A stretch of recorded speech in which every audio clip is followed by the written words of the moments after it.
I always said, even before I became a mom, I always said, I don't say never about anything except for this one thing. And that is that I will never homeschool my kids. And now looking back, I don't know why I had such strong opinions on that. I honestly had no business having such strong opinions on this because I never stepped foot into the house of a homeschooling family. I myself was never homeschooled, but I had some very strong opinions on this for some reason. And this is the path that my family has been led to. And we did just wrap up our official first year homeschooling. And it's honestly been an extreme blessing and an extreme joy in my life. It is one of the things that I am so extremely grateful for. I love it so much. My daughter loves it so much. And we are just all so grateful over here. So I am going to share a few of the things that worked well for us this year, some things that didn't, / some just like mindset shifts, I guess you could say, that I wish I would have made, or things I wish I would have known before we got started this year, because it's the end of the year and we're kind of wrapping up. We do plan to homeschool throughout the summer. At least just a few days a week, because I feel like that does take off a little bit of the pressure during the school year and gives us a little bit of flexibility. So we do plan to continue at least a few days a week throughout the summer, but we are wrapping up our first year. So let's just chat a little bit about some things that I wish I would have known. And of course, as always, I'm definitely not coming on here as an expert on this topic by any means. This is very much let me just take you along the journey with me, vlog along the way, show what's working for me, what's not working for me. Let's learn how to do this together kind of thing. Okay, guys, let's get into this. The first thing I would say before getting started with this is do not do it alone. I am very grateful. Honestly, the Lord has brought so many people into my life, some kind of randomly, who also homeschool, and that's not something that I ever had before. But if I did not have this whole group of people that I have from different places, different parts of life, different groups, I guess it's not like one group, just people in my life, I guess is what I'm trying to say, who homeschool. Some are much further along than me. Some have children in high school, middle school, some are my age, and some have kids my age. But if I didn't have so many people in my life who also homeschool to learn from and talk to things about and get help and advice from and just be on the same schedule with, you know what I mean, I would for sure actively be seeking out homeschool friends, whether it is through co-op situations or something else like that. I would absolutely be finding community. This is definitely not something that you want to try doing alone. I think that especially if everyone in your life is utilizing the school system, it's going to be really, really difficult for you, in my opinion. So that is the very first piece of advice. That's something I thankfully didn't really have to seek out, because honestly, the Lord brought me so many people. However, if I didn't have people in my life who also were homeschooling, I would definitely be seeking out friends, family friends, making family friends who also homeschool. The second thing that has really worked for us this year that we will continue to do is I really did prioritize my daughter who's homeschooled, having friends who are also homeschooled. And here's the thing. She is very active. She's involved in many different things. That's one of the things I've loved so much about this school year, has been that she's been able to really follow her passions and be involved in different sports, classes, activities.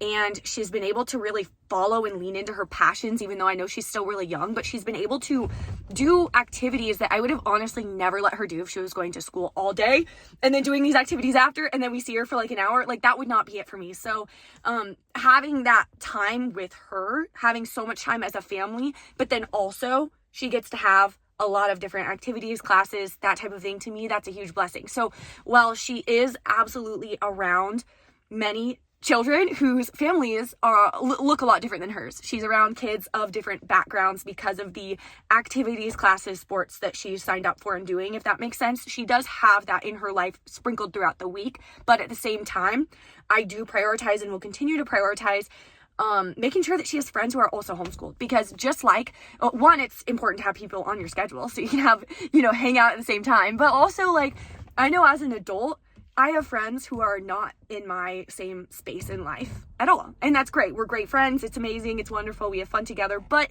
I also really do enjoy and really value having friends who are in the same situation, you know, whether maybe we have a kid the same age or we're doing the same thing. Like our life is kind of in the same, maybe not everything's exactly the same, but we're kind of, you know what I mean? Like in the same place in life. I think it's important to have friends like that as well, whether you're a kid or an adult. So I do, while she has been around other kids, being exposed to other kids, families that look different, whatever, I really do prioritize also those friends who are also homeschooled, because it's important to have friends that are doing the same thing as you and in the same schedule as you, having the same experiences as you. That just bonding aspect, I feel like, is really, really special. The next thing I wish I knew / I would tell you if you are one of those people who messaged me on Instagram. I just had a gal message me. She DM'd me yesterday on Instagram saying, I don't know her, and she just said, hey, can we get on a phone call and talk about homeschooling, because I'm thinking about homeschooling my daughter too and I want some advice. And so if you are somebody who has had a thought like that, here's what I would say is, I think we oftentimes make it a lot harder than we need to. If you don't think you can do it, you definitely can. First of all, this is not necessary. At this age, at a young age, I do not think that all these things I'm about to tell you are necessary by any means to give your kid an excellent, fabulous education. There's great curriculums out there that, like open and go curriculums that cover everything you need to cover and more, and they are amazing and fabulous, and they make it fun, and they're short lessons. Like, we're making it way too hard. But all that aside, when your kid gets older, if you don't think you can do it, like there are so many resources. We have literally never lived in a better time to homeschool. There are so many homeschool co-ops, different types of classes for homeschooled kids. There's private tutors, there's online Zoom tutors, there's in-person learning centers, tutors that come to you. There's literally multiple learning centers 5 minutes from my house. There's so many resources is what I'm trying to say. If you get to the point in the future where you get stuck on something or you don't know how to do something and you want your kid to know, like there are so many amazing online programs. Like there's resource after resource that we can rely on in 2026. There's never ever been a better time to homeschool, in my opinion. This next thing I wish I knew is that education or learning does not have to look like the school system. And I know this is something that if you are in the homeschool world at all, you've heard. This is something I heard a lot last year. I heard all the time. And I definitely would always hear it and be like, yeah, that's right. Like learning doesn't have to look like the school system, but I had no clue what it meant.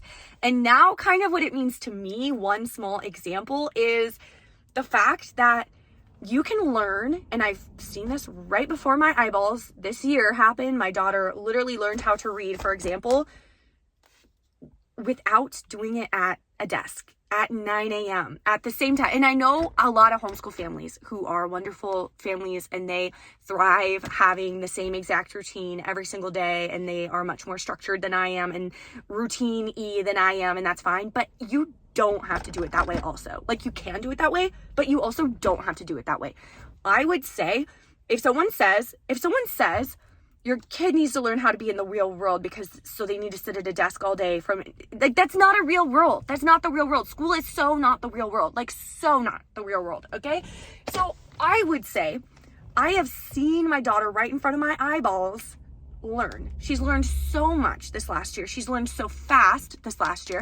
And I've seen her learn right in front of my eyes without having it have to be at the same time. I would say that it's actually a much more valuable skill to learn how to learn and get your work done when you can, not like, you know what I mean? And at the same time every day, which if you do it that way, that's fine. You can totally run your homeschooling life that way if you prefer. And I would say more days than not, we do our school time in the morning after breakfast or at breakfast is when we start, and like it goes like that. That's the routine flow. But there have been so many days, there's at least a couple days every week where we do it at 7 p.m., maybe 10 p.m. We're not very conventional over here. Maybe we'll do it in the car on a long drive. Like it doesn't matter when or where, and I'm still seeing the results. And I actually think that's a more valuable skill. If you're going to go to college, if your child is called to go to college, they're going to need that skill more than someone just telling them what to do all the time. You know what I mean? Or like being at the same routine. Like they're going to need the skill of just getting the work done, being able to work independently. If you're going to be an entrepreneur, I know for me, I can make money anytime, anywhere. I choose to work. I choose not to go on appointments. Honestly, probably 99% of the time, I choose not to go on appointments or schedule anything before 1 p.m. And I still make money. I can because it's my business. So I think that's a more valuable skill. Then you might not agree with me. I truly, truly believe that learning does not have to look like the school system. You can learn and have an amazing education and become very, very smart and wise without being at a desk and without being at 9 a.m. to 3 p.m. I just truly don't know who came up with that idea. Like, it doesn't even make sense to me. And let me know if you know in the comments. The next thing I would tell you, if you were thinking about homeschooling, is you're probably making this way too hard. Literally, ask ChatGPT, what does a first grader, if your kid's in first grade, need to know by the end of the school year? Write it down. That's your checklist. Those are the things you're working on. Boom, boom, boom. Get those things done. Like, we are making this way too hard. We are overthinking this so much. I'm going to just leave it there. I'm going to leave it there. The next thing I would say, if you were thinking about homeschooling, but maybe you're concerned that, my kid's going to miss out on like the school parties, the class parties. Like, okay, one thing I will say is there are other places to have those parties. Like, for example, on my daughter's birthday, she can bring cupcakes to Sunday school and she has a very structured Sunday school class. Or she also has a very strict dance class, and they have fun days like wear your pajamas to class day or bring your stuffed animal to class day. Obviously not the same experience as school, but if you're at school, you're also missing out on all the experiences that a homeschooled child would be having. And nowadays, there's so many different co-op options. Some are more like hybrid schools. One, for example, in our area, it's 1 day a week. The rest of the week, you're doing your school from home. And they do have class spirit days. You are in a small classroom with a tutor during, the couple hours that you're there that week. They do throw a huge graduation for the seniors. Like, they do field trips. Like, you're experiencing those type of things. You know what I mean? They even have proms nowadays. Like, you are experiencing those type of things, if that is like the biggest concern ever. The last thing I would say is, whatever you do, whether you decide to homeschool or you decide not to, is don't make any decision out of fear. Don't decide to homeschool out of fear. I am not homeschooling out of fear. I'm not homeschooling to shelter my kid, keep her from other kids. Like, I honestly am so excited for her to have the best possible education, to get to disciple her and spend so much time with her, but also help her foster amazing lifelong friendships and relationships, and it just gave her some amazing life experiences, not just wasting so much time sitting at school all day like I feel like I had to do. It's definitely not a decision I've made out of fear. However, I have seen people choose to homeschool out of fear, and I don't think that's ever a good idea. I also don't think you should choose to send them to school out of fear. Either way, if fear is involved and fear is what's driving your decision, I don't think that's the right decision. The decision should always be, what is your gut telling you, or, the Holy Spirit, if you are someone that prays to God and spends time with the Lord, what is the Holy Spirit guiding you to do? Period. Our lives don't all have to look the same. I'm thankful that we live in 2026 where there are so many options, so many schooling options. Life can look so many different ways. I get to make a video not on this channel, on a different YouTube channel, and literally a client comes to my email inbox and I make money. Like, what kind of a world? It is an amazing world that we live in, you guys. We are so blessed to be in 2026. Literally the best time to be alive, in my opinion. Just whatever you do, don't make it the decision out of fear. Don't make it out of fear. Follow your gut always. Because I know my 85-year-old self would be so pissed if they knew that I made a decision because so-and-so didn't agree with me homeschooling, or so-and-so said that, this would happen. Like, no. You got to make your decisions based off of your gut and nothing else. Not your gut. No, you got to make your decisions based off of your gut and not fear or what other people might think or say. Anyway, guys, if you enjoyed this video, hit the thumbs up button, subscribe, and stick around. I don't only talk about homeschooling. I don't want this channel to be a homeschool channel. Honestly, I just made this channel because I have multiple other YouTube channels that I have had for years that bring me clients to my business, and they're a huge pillar of my business. And so sometimes I just want to talk about something else that's not my business, but I can't on those other channels because obviously they're for my business. And so I kind of just made this channel to be a creative outlet, sharing whatever I want in my life. But obviously homeschool's been a big topic because it is a big part of my life that's not my business. So anyway, guys, hit the thumbs up button, leave a comment below letting me know what's worked for you, and I'll see you soon.